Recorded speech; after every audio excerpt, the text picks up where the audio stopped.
Hi everyone, welcome back to Lab for Crypto. Today we're going to deep dive into an on-chain metric called supply in profit and loss. This metric reveals valuable insight into an asset's buying and selling pressure. This video will use Bitcoin to demonstrate the importance of monitoring this data, but of course in our platform you will be able to explore more assets. Firstly, I will provide a definition of supply in profit and loss, and following that, I will present two slides I have prepared to help you better understand this model and justify how it can inform our decision making. The power of this metric can be amplified even more when we use it in conjunction with other models in our platform, such as the price vs risk and the fair and bottom range estimation models. Using these models, I will show an example of how you can optimize your portfolio allocation, and for more details, you can read our report. Let us move to the definition, which you can find below the graph as always. And in short, when you scroll below the graph, you will see that the supply in profit refers to the amount of coins whose current price was higher than the price at the time they last moved, and the supply in loss is the exact opposite. I know it's a bit confusing, but using the slides that I have prepared, I think you will understand what supply in profit and loss means in no time. Let's go. We are going to investigate two hypothetical transactions that occurred in the Bitcoin blockchain and calculate the supply in profit and loss. Alice transferred 1 BTC to Bob as a payment when Bob finished some construction work at her house, and the worth of 1 BTC at the time was 30,000 USA dollars.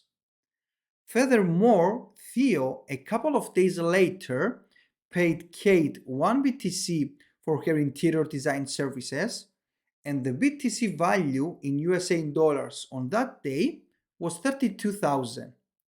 If we want to calculate the percentage of people that are in profit and loss today when the BTC value is 40,000 USA dollars, this number is always going to be 50-50. As always, when someone is in profit, someone else is in loss. For example, Alice and Theo are at a loss as the BTC price in USA dollars is higher today than the day they made the payments. On the contrary, Bob and Kate are profitable. However, if we consider Bitcoin as entities in profit and loss, the two Bitcoins that were transferred for 30 and 32,000 now are in profit as the current price of BTC is 40,000 USA dollars. So, from this example, imagine that the total supply of BTC was 2, and therefore 100% of BTC's supply is in profit. So the way to interpret this model is to think of Bitcoin as entities and check what percentage is in profit and loss by comparing the current Bitcoin price and the price of BTC when the trade occurred. Now that we have a better understanding of the supply in profit and loss, let's see what we can get from this data. In this slide, we see a histogram of the number of days that Bitcoin supply stayed in profit in bands of 5% increments. Immediately, we can see that the 0 to 40% range has almost no value, as some people mined Bitcoin and believed in it when it was worth nothing. Now these coins are definitely in profit and the Bitcoin price has to drop significantly for these Bitcoin entities to be in a loss. The next observation that we can make is that Bitcoin in the 40 to 45% and 45 to 50% range stayed only 377 days from the 5,110 that Bitcoin existed until today, and then moved to a higher profit band. When Bitcoin supply in profit is between 40 to 50%, it means that 60 to 50% of the rest of the supply is in a loss. As remember, supply in loss is the opposite of the supply in profit. Therefore, when you have 60% of the total Bitcoin supply in a loss, the selling pressure is low, as people will probably not sell and realize their losses. On the other hand, when Bitcoin supply in profit climbs to the 90 to 100% range, the selling pressure increases as people are incentivized to take some of their profits. This is more visible in this graph, where on the x-axis we see the date, on the y-axis on the left side the Bitcoin price, and on the y-axis on the right side we see the percentage of Bitcoin supply that is in profit and loss and ranges from 0 to 100%. Note that the legend on the graph shows what each line represents. When Bitcoin reaches its cycle top, the supply in profit is 100% and then starts to fall as people take profits and new investors buy the Bitcoin entities, expecting that the price will continue to go higher.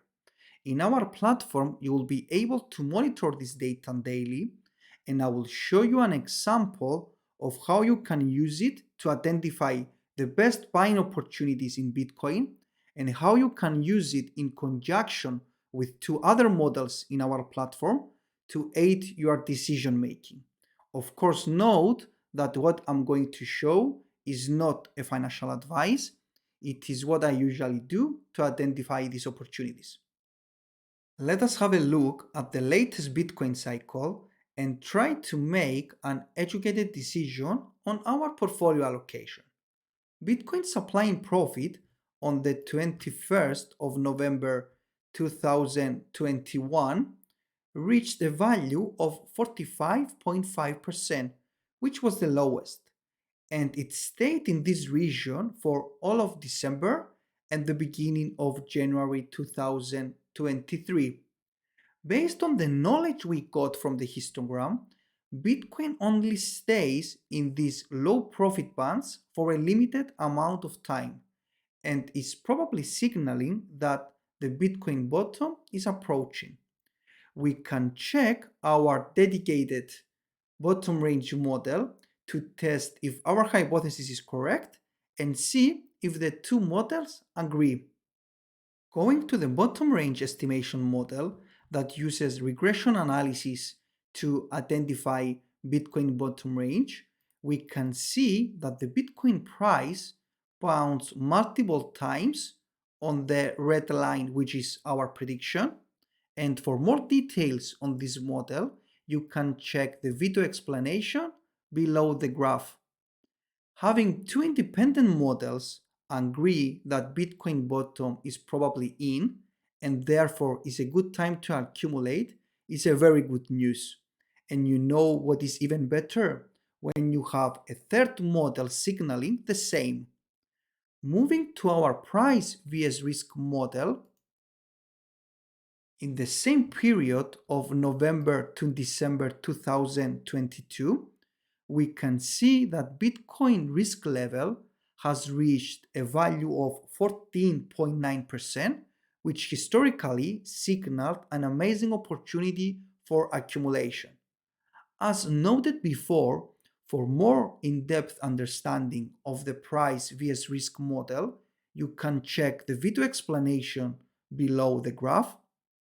And the message I want to deliver today is that it's a good practice to combine the insights of multiple models and then decide if it's an ideal time to accumulate an asset. This is how I navigate the markets, and I hope you found some value in my analysis.